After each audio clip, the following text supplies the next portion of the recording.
Unit 7 के जो आपको क्वेश्चन पेपर में क्वेश्चंस आएंगे उसके लिए हमें फर्स्ट ऑफ ऑल सिंटैक्स पता होनी चाहिए। जो क्वेरीज है हमारी, तो ऊपर लिख देती हूँ मैं क्वेरीज। सिंटैक्स का मतलब होता है कि उसका स्ट्रक्चर वगैरह कैसा है, उसी के हिसाब से हम डाटा को एंटर करते हैं। तो कुछ क्वेश्चंस मैंने पहले भी रेडी किए, आपको एक ऑनलाइन वीडियो मैंने इसमें बनाकर दिखाई थी, बट अब इन क्वेश्चंस के लिए मैं एक वीडियो भी बना रही हूँ। तो फर्स्ट क्वेश्चन है हमारा, इसमें आपको कुछ इस टाइप में 5 मार्क्स के क्वेश्चन आंसर आएंगे।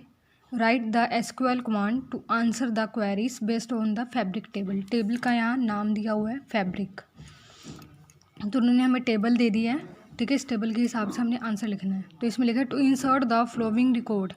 अब देखो इसमें कॉलम नेम हमें पहले दिया हुआ है, जैसे कि हमारा इंसर्ट का जो सिंटैक्स होता है वो होता है टेबल का नाम हमें पता चलेगा फैब्रिक, लेकिन कॉलम पहले दे, तो हम कॉलम वाली फील्ड को स्किप करेंगे और सीधा वैल्यू से ही एंटर करेंगे डाटा।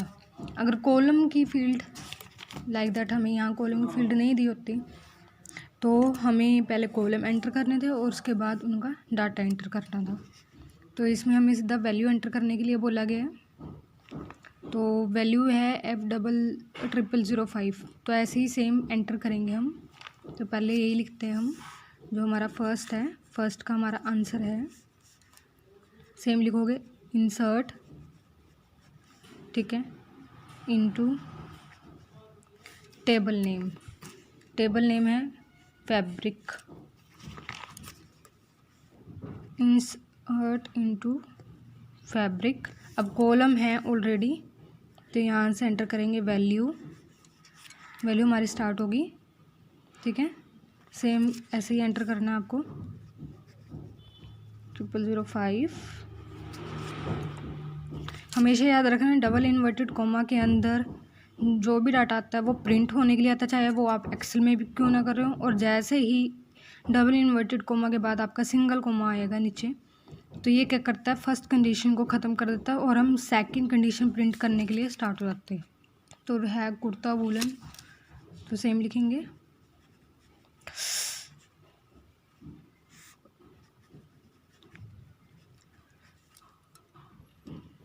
वूलन, और लास्ट में हमारा है 5, तो सेम यहीं पे एंटर होगा 5।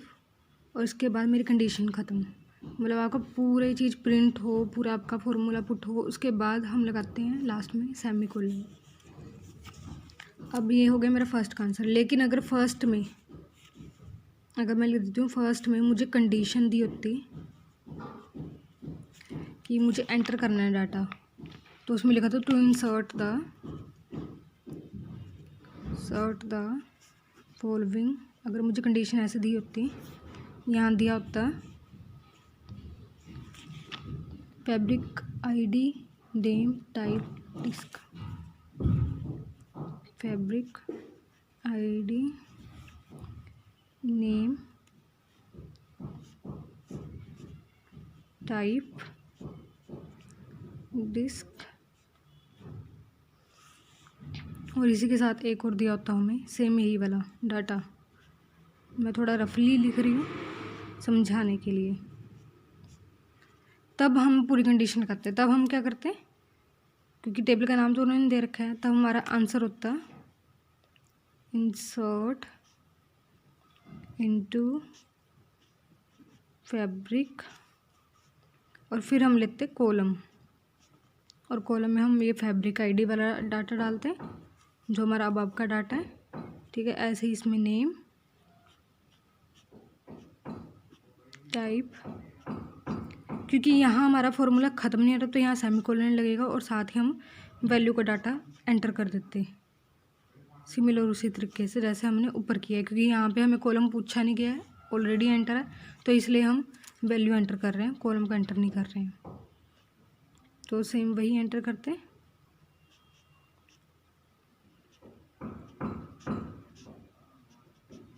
और जैसे ही मेरा फॉर्मूला ख़त्म हो जाता है उसके बाद सेमीकोलन। अब सेकंड है हमारे पास राइट कमांड टू क्रिएट। अब बोला क्रिएट, अब देखना क्रिएट टेबल का क्या है, यहाँ पर क्रिएट टेबल का नेम और जो डाटा होएगा उसी टाइप के बाद सेमीकोलन। तो क्या लिखा है, टेबल नेम हमें दे रखा है बुक, तो हम बुक तक पहले लिख लेते हैं। सेकंड, ये रहा आपका create table, table name, create table, table हमें नेम क्या दिया गया है, book.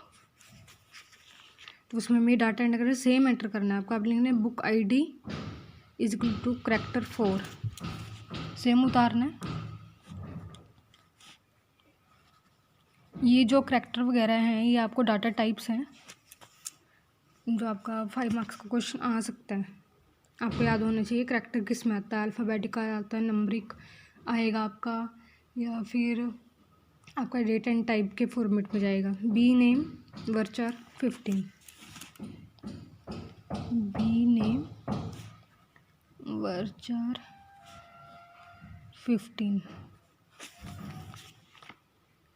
Author varchar 20, author varchar 20, price decimal, same लिखेंगे प्राइस डेसिमल, ये कंप्लीट हो गया। और लास्ट में स्टॉप, कि मैंने बोला था अंदर डाटा लिखने के बाद सेमीकोलन। ये जो आपके वर्चार्स होते हैं, ठीक है, या फिर आपके करैक्टर हैं या फ्लोट वगैरह, जो भी आपके डाटा टाइप्स हैं, ये क्या करते हैं, जैसे इसमें लिखा है मैंने वर्चार 15, तो ये क्या करता है 15 के लिए एक स्पेस, जितना 15 करैक्टर उसके अंदर आ सके उसके लिए एक स्पेस कैरी कर लेते हैं, लाइक दैट 15 अल्फ़ाबेट। मैं लिमिट रख देती हूँ, यू विल एंटर,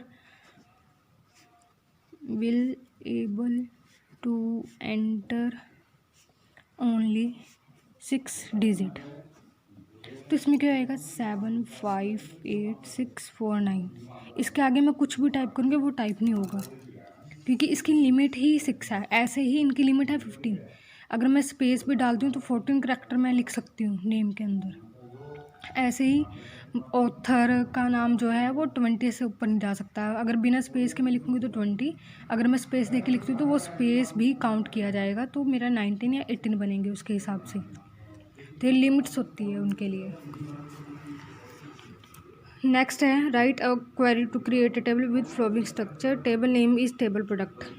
अब फिर से हमें क्रिएट करना है, क्रिएट कर दिया गया है, टेबल नेम है table product. Same question second की तरह ही है, करेंगे क्रिएट टेबल, टेबल नेम है product, table name is table product. पूरा नाम लिखा है ना, table name is table product, तो टेबल प्रोडक्ट ही हम नाम लिख देंगे। और उसके बाद हम अपना डाटा स्टार्ट कर देंगे जैसे इन्होंने दिया है। फील्ड क्या है, हमारी फील्ड से ये वैसे बताया गया कि किस टाइप का डाटा है। PID करैक्टर 4,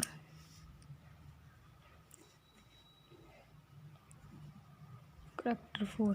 तो सेम आपने वही डाटा अप्लाई करना जो सेकंड में अप्लाई किया था, आपको खुद करके देखने के बाद, क्योंकि सेम क्वेश्चन है। फिफ्थ है consider the flowing vendor table and right queries. अब इनकी क्वेरीज लिखनी है, हमें ये टेबल दिया गया इसके हिसाब से। फर्स्ट है write a query to display all record, सारे रिकॉर्ड डिस्प्ले करना है। तो सभी के लिए हम सिलेक्ट करते हैं सिलेक्ट कमांड, जो पूरे टेबल को सिलेक्ट करती है। डिस्प्ले ऑल रिकॉर्ड करना तो लिखेंगे सिलेक्ट। जैसे हम एक्सेल में फॉर्मूला टाइप करने के लिए इसे कंट्रोल लगाते हैं, इसमें लगाएंगे हम स्टार। अब इसमें हमें टेबल का नेम बताया गया वेंडर, तो हम टेबल ही उठाएंगे क्योंकि हमें सारा रिकॉर्ड डिस्प्ले करना है। तो टेबल का नेम है हमारा वेंडर, सेलेक्ट वेंडर। और मेरी कंडीशन ख़त्म। अगर आ जाता है कि इसमें से कोई स्पेसिफिक डाटा इंक्लूड करना, तो सिलेक्ट वेंडर के बाद मैं लिखती where vendor ID is equal to V003 है, where v name is equal to Mother Dairy है, where date of registration is equal to 21/2019 है, वेयर लोकेशन इज़ गुजरात। तो वो उसी डाटा को ही सिलेक्ट करता है। ऐसे ही आपकी नेक्स्ट आईडी है write a query to add a new row with the following detail, add a new row, तो सिमिलर टू इंसर्ट सिंटैक्स। तो इसके लिए हम क्या करेंगे, सेम डाटा एंटर करेंगे इंसर्ट वाला। तो हमारा फर्स्ट का आंसर हो गया। ऐसे सेकंड सेम इंसर्ट इनटू, अब टेबल का नेम हमें पता क्या है, वेंडर है। वेंडर के आगे अब हम सिर्फ वैल्यू एंटर कर रहे हैं क्योंकि न्यू डाटा रो एंटर करनी है इसलिए। तो रो का नाम है V005 वोडिलाल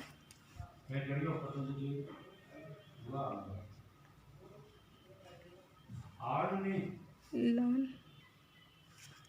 ऐसे ही आगे है इसके अंदर 2010 320 सेम एंटर करेंगे।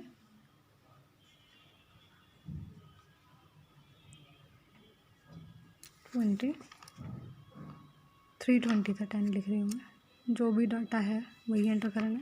उसके बाद है पुणे। अब इसका क्या होगा, जैसे मैंने ये डाटा टाइप किया, ये अपनी हमारी क्वेरी एंटर की, ये क्या करेगा यहाँ पे एक और एंट्री शो करेगा हमें, क्योंकि मैं बोलती हूँ कि वैल्यूज़ है, ऊपर वाला हमारा जो होगा वो हमारा कॉलम की डाटा है और नीचे वैल्यूज़ का है। तो सेम यही डाटा यहाँ एंटर हो जाएगा V005 सेम वडीलाल डेट और Pune. Write a query to modify. अब मॉडिफाई का मतलब होता है अपडेट करना है किसी चीज़ को। द लोकेशन ऑफ V003, इन्होंने हमें डाटा दिया है कि लोकेशन चेंज करनी है किसकी, V003 की।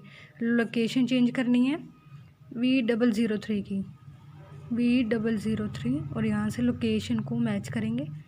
तो कोलकाता की चेंज करनी है, कोलकाता टू गुजरात, मतलब यहाँ का डाटा यहाँ गुजरात लिखा आना चाहिए। तो सेम हम यही सिस्टम फॉलो करेंगे अपडेट का।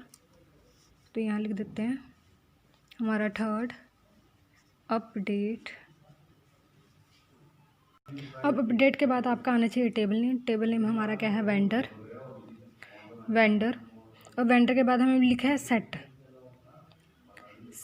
लिखेंगे सेम। आगे लिखना है कॉलम नेम जिसकी वैल्यू वो हो, ठीक है। हमने यहाँ पर वो डाटा लिखना है जिसकी हम वैल्यू चेंज करना चाहते हैं। जैसे हमने लिखा है लोकेशन ऑफ V003, ठीक है। तो जो डाटा हमने चेंज करना है ना, कोलकाता टू गुजरात, वो यहाँ आएगा। ये जो डाटा है ना, जो सेट करना है, जिस डाटा को चेंज करना, मॉडिफाई करना, वो लिखना है। तो मैं लिखूँगी set location is equal to Gujarat, क्योंकि हमने कोलकाता से गुजरात लिखनी है इसलिए। तो हमने लोकेशन वाली फील्ड में चेंज करना था गुजरात, वेयर, जहाँ पर मेरा क्या हो, वेयर लोकेशन, वेयर वेंडर, क्योंकि यहाँ पे लिखा है कि किसकी लोकेशन चेंज करनी है, V003 की। क्योंकि ये तो लिखा है कि लोकेशन करनी है कोलकाता टू गुजरात, तो हमने लिख लिया location is equal to Gujarat set करके लिखना है। कोलकाता की जगह गुजरात लिखा आ जाएगा, लेकिन किसका, V003 है क्या चीज़ है, वेंडर ID। तो हम लिखेंगे vendor I, where vendor ID is equal to V003, where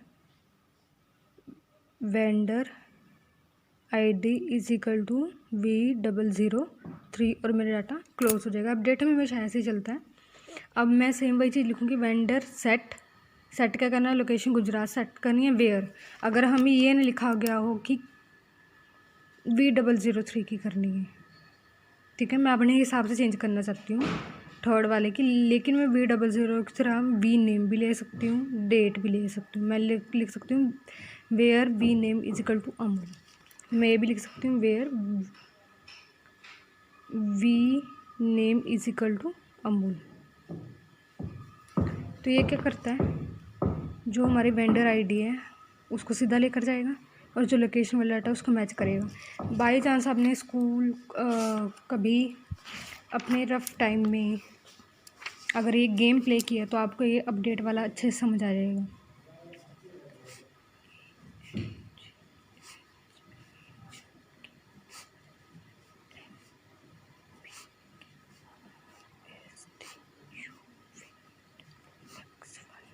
जैसे मैंने किसी का नाम फाइंड करना, उसका नाम है अमन, मुझे नहीं पता, तो हम पहले कॉलम वाइज पूछेंगे उससे, फिर रोज़ वाइज। जैसे मैंने उससे पूछा कि फर्स्ट कॉलम फर्स्ट नेम है, बोलता हाँ है, तो मैंने लिख दिया 1। फिर मैंने पूछा फर्स्ट नेम इसमें है, सेकंड नेम इसमें है, बोलता हाँ सेकंड भी इसी में है। फिर मैंने पूछा थर्ड नेम इसमें है, कहता हाँ थर्ड भी इसी में है। मैंने पूछा फोर्थ है इसमें, कहता नहीं। सेकंड में है, कहता हाँ सेकंड में, क्योंकि एन दिख रहा है ना उसको। तो मुझे अभी ये नहीं पता कि इनमें से कौन से वाला अल्फ़ाबेट है, लेकिन इतना पता है कि इनमें से ही कोई आएगा। इसके लिए हम क्या करते हैं, रोज़ का, तो पूछते हूँ फर्स्ट रो में है, कहता हाँ है। फिर मैं पूछती हूँ फर्स्ट रो में सेकंड है, नहीं। फर्स्ट रो में सेकंड रो में सेकंड नहीं। थर्ड रो में सेकंड नहीं। फोर्थ रो में सेकंड, कहता हाँ। तो मैंने आगे 2 लिख दिया। ऐसे ही मैंने फिर से स्टार्ट किया, फर्स्ट से स्टार्ट करना, नीचे से स्टार्ट नहीं करना। कहता नहीं थर्ड है इसमें। ऐसे ही मैंने उससे दोबारा पूछा, कहता हाँ इस वाले फील्ड में फोर्थ भी है। अब क्या होगा, मैं फर्स्ट और फर्स्ट के हिसाब से ए अल्फ़ाबेट बना, ऐसे ही सेकंड इसमें है, लेकिन सेकंड कहाँ तक जा रहा है, यहाँ तक सेकंड। और क्योंकि सेकंड इसने बोला तो सेम ही डाटा, मतलब एम। और ऐसे मैंने थर्ड, लेकिन मैंने थर्ड यहीं लिखा है तो दैट मीन्स फर्स्ट अल्फ़ाबेट, फिर से ए। अब मैंने बोला कि फोर्थ इसमें है तो फोर्थ में इस फील्ड को लेके चलूँगी, और फोर्थ इधर से, इधर से मिलाकर एन बनता है। इसी हिसाब से आपका अपडेशन का वर्क चल रहा है। वो क्या कर रहा है, उसको बोला गया है कि लोकेशन चेंज करनी है कोलकाता टू गुजरात। लोकेशन यहाँ कोलकाता टू गुजरात चेंज करनी है, लेकिन मुझे नहीं पता, काफ़ी सारा डाटा भी हो सकता है कोलकाता गुजरात का। लेकिन उसने लिख दिया where modify the location of V003, लेकिन यहाँ इसने क्या लिख दिया V003। तो वेंडर आई डी में V003 लिखूँगी, यूनिक आईडीज़ होती हैं, और वहाँ जाकर लोकेशन को मिलाकर वो वाली फील्ड का डाटा कैरी कर लूँगी। ये आपके न्यूमेरिकल्स हैं, कुछ इस टाइम में आपके न्यूमेरिकल्स आएंगे जो आपने करना है डाटा अपना कंप्लीट। ऐसे ही इसमें एक फिफ्थ है, लेकिन इसमें वही पूछा गया कि आपको क्रिएट करना है टेबल, तो वो क्रिएट वाली आईडी बनाएंगे जो हमने इसमें भी फॉलो किया था और यहाँ पर भी फॉलो किया था, सेम उसी तरीके से। लेकिन आपने लिखना है क्रिएट इनटू, टेबल का नेम है एम्प्लॉय, और ब्रैकेट स्टार्ट करके E my I D character 4, E me name varchar 15, और लास्ट में ब्रैकेट क्लोज करके सेमीकोलन।